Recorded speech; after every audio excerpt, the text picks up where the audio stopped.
Good day everyone, my name is Anna and I am a BMLS 2A student. Today, I'm going to discuss and explain the key features of Republic Act 8371, also known as the Indigenous Peoples' Rights Act of 1997 or IPRA Law. Before I begin, I'd like to ask everyone who is listening or watching this video to lend me their ears and eyes as this video will be quite long. And I hope you've learned a lot about this Republic Act 8371 by the end of this video. Let's get started. The Indigenous Peoples' Rights Act of 1997, also known as Republic Act 8371 of 1997, is a law that recognizes, protects, and promotes the rights of indigenous cultural communities or indigenous peoples by establishing a National Commission on Indigenous Peoples, establishing implementing mechanisms, allocating funds for the purpose, and other things. Let's look at the history of this act to better comprehend it. The decrees that have been approved fail to address of all indigenous people's demands owing to a lack of implementation and singular concentration on land and domains. As a result, a more comprehensive law is required that seeks to stop prejudice against indigenous peoples through recognition of certain rights over their ancestral lands and to live in accordance with recognize and protect the rights of indigenous peoples not only to their ancestral domain but also to social justice and human empowerment and cultural integrity, giving rise to movements for a comprehensive law that will protect a variety of indigenous people's rights. Previously, the IPRA law was known as the Ancestral Domain Bill. During the 8th Congress, it was initially introduced in the Senate as Senate Bill No. 909, authored by Senator Santanina Rasul, Senator Joseph Estrada, and Senator Alberto Romulo, but it was never enacted into law. Senator Rasul introduced Senate Bill No. 1029, while Senator Gloria Macapagal Arroyo introduced Senate Bill No. 1849 in the 9th Congress. The bill, however, was never introduced or debated on the floor. Despite their previous failures, the IPOs decided to try again. During social negotiations with NGOs and POs, it was decided to change the bill from Ancestral Domain Bill to the Indigenous Peoples' Rights Act in order to emphasize the bill's holistic approach and character. We have here the 7 non-negotiable points of the bill that were promoted are the following. A. Recognition of native title and rights of indigenous peoples or IPs to ancestral domains. B. Respect for the rights to cultural integrity. C. Recognition of indigenous peoples' political structures and governance. D. Delivery of basic services to the indigenous peoples. E. Respect for the human rights. F. Elimination of discrimination.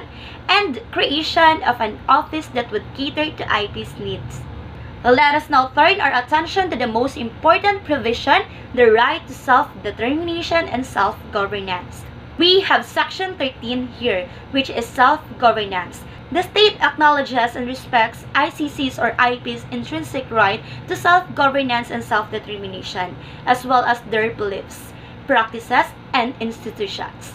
As a result, the state must ensure the ICCs or IPs have the freedom to pursue their economic, social, and cultural growth. 14th section, autonomous regions are supported. The state will continue to strengthen and support the autonomous areas established by the Constitution as needed. Section 15, the justice system, conflict resolution institutions, and peace-building processes. The ICCs or IPs have the right to use their own widely accepted justice systems, conflict resolution institutions, peace-building processes or mechanisms, and other customary laws and practices within the respective communities as long as they are compatible with the national legal system and international recognition human rights. Section 16 follows, participation and decision-making. The ICCs or IPs have the right to fully participate in all levels of decision-making in topics that may affect their rights, lives, and destinies, as well as to retain and build their own indigenous political systems, if they so desire. As a result, the state must ensure that the ICCs or IPs are represented in policy-making bodies and other local legislative councils. The following section is number 17, which is the right to determine and decide development priorities. The ICCs or IP shall have the right to set their own development, priorities that influences their lives, beliefs, institutions, spiritual well-being, and the lands they own, occupy, or use. Then, there's Section 18, Tribal Barangays. In accordance with the Local Government Code on the creation of tribal barangays, ICCs or IPs living in contiguous areas or communities where they form the majority of the population but are located in municipalities, provinces, or cities where they don't form the majority of the population may form or constitute a separate barangay.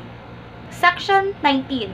The role of people's organizations. The state must acknowledge and respect the role of autonomous ICCs or IPs organizations, enabling ICCs or IPs to pursue and protect their legitimate and collective interests and aspiration through peaceful and legal ways. Section 20 is the final section, means for development, empowerment of ICCs or IPs. The government shall provide the means for the full development, empowerment of the ICCs or IPs owned institutions and initiatives, as well as the resources required. Following that, we have the right to ancestral domain. The 8 rights to ancestral domain are covered by the Chapter 3, Section 7 of the Republic Act No. 8371 of 1997. This chapter focuses on identifying and protecting the indigenous cultural communities or ICCs and indigenous peoples or IPs as the rightful proprietors of their ancestral lands. The following rights are stated below. This was implemented in order to put an end to the historical injustices that IPs have faced. Despite the fact that the law has been in effect since 1997, the Philippines IPs continue to face discriminations. IPs are fighting for their rights because they believe that the government has continued to ignore them. The most common compliance level towards RA. The problem with 8371 is that it is ambiguous. One of the problems is it was incompatible with the Philippines Constitution because of the doctrine of jura regalia, which states that all lands of the public domain belong to the state. This has become the case. The next issue was the legal classification of ancestral domain rights as private but communal, differed from the Philippine civil law concept of co-ownership of real property. This meant that members of the community shared regions of ancestral domains, but the new civil code does not consider them co-owners of the land.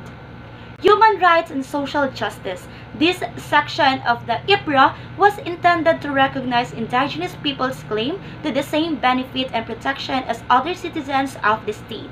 The law highlights that all ICCs or IPs have a legal right to fundamental universal human rights and that the state should actively work to promote an inclusive environment. The first of these rights is the equal protection and non-discrimination of ICCs or IPs, which recognizes the ICCs or IPs position as a vulnerable group that has historically been excluded from socio-economic opportunities and ensures that the IPs be afforded equal legal protection. Second, the rights of civilians in armed conflict, which assures the safety of all civilians, including IPs and ICCs, in times of emergency and conflicts. Third, the right to be free of discrimination and to equal opportunities, which includes inequalities in the legislation affecting women, children, and adolescents. This law underlines that indigenous women and children are entitled to the same rights as other women and children. In accordance with each tribe's customary laws, the government must provide mechanisms that allows women and youth to gain a better understanding of indigenous culture while maintaining their human dignity. We also have legal gaps, as stated in Section 56 of this Act, which specifies that property rights within ancestral domain that are already in place or vested upon the effective date of this Act should be recognized and respected.